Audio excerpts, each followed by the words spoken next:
Their eyes were watching God. By Zora Neale Hurston. In this video, we will discuss a summary of Chapter 3, followed by an analysis of the chapter. Chapter 3 Summary. This chapter continues in the flashback of Janie's youth. As Janie prepares for her marriage to Logan, she understands that she doesn't love him but assumes that after marriage, love will come naturally, as Nanny has been telling her. With that hopeful thought in mind, Janie consents to marrying Logan and becoming the mistress of 60 acres of land. The wedding is a big, festive affair. When Janie reaches Logan's house, she finds that it's a pretty lonely, boring place off in the middle of nowhere. She waits 3 months for love to come, and when it doesn't, Janie goes to see Nanny. While seeking advice from Nanny, Janie is very quiet and down on herself. At first, Nanny believes that Janie is quiet because she's pregnant, but quickly assumes that Logan is abusing her. But, when Nanny learns the reason for Janie's depressed mood, Nanny belittles it. Janie admits that she doesn't love her husband. Nanny berates Janie for not appreciating Logan's wealth and status. She thinks that being an honest woman and being respectfully called Miss Killick should be enough for Janie. Janie dislikes Logan's practical, unromantic nature, as all he does is chop wood for her. Logan also isn't attractive in appearance or hygienic. He has an asymmetrical head and doesn't wash his feet. When Janie starts to cry, saying she wants to have a marriage like a blossoming pear tree, Nanny sends her away without comfort, telling her that in time, she will develop feelings for Logan. Nanny worries about Janie but is sure that she's done the best for her granddaughter that she can. She prays to God to take care of the girl. Within a month, Nanny is dead. A year passes, and Janie still feels no love for Logan and becomes even more disillusioned. Janie has learned her lesson: marriage doesn't bring love.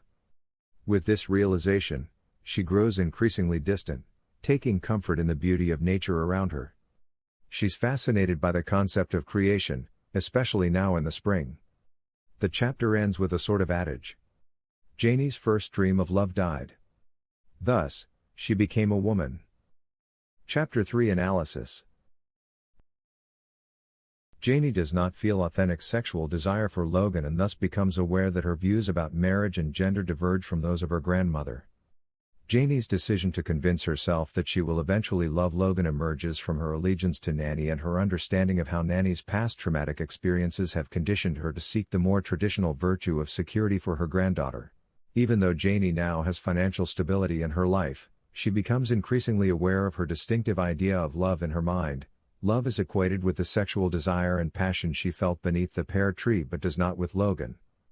Janie's marriage to Logan can be seen as the product of Janie's submissive role in relation to her controlling grandmother, again, even if it is a loving control. Nanny projects her own fear of the instability she herself experienced onto Janie, and as a result of this insecurity, attempts to control Janie. After Nanny's death, Janie can think for herself about sex, love, marriage and identity.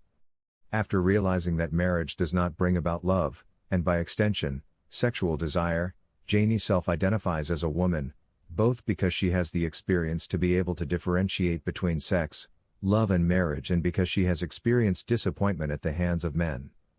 The conversation between Janie and Nanny in Chapter 3 neatly demonstrates the difference between their respective worldviews. For Nanny, relationships are a matter of pragmatism. Logan Killick makes a good husband because he is well off, honest, and hard-working. In a harsh world, he offers shelter and physical security. As Janie later realizes, in Chapter 12, it makes sense that a former slave like Nanny would have such a perspective. Her life has been one of poverty and hardship, with any hope of material advancement dashed by the color of her skin. Logan Killick, a successful farmer who owns his own land, represents an ideal that she could only dream of when she was Janie's age. But Janie clearly wants something more. She is searching for a deeper kind of fulfillment, one that offers both physical passion and emotional connection. Both the physical and emotional are important to Janie and inseparable from her idea of love. When explaining why she doesn't love Logan, she first mentions how ugly she thinks he is. She then mentions how he doesn't speak beautifully to her. She feels no connection to him, neither physical, nor emotional, nor intellectual.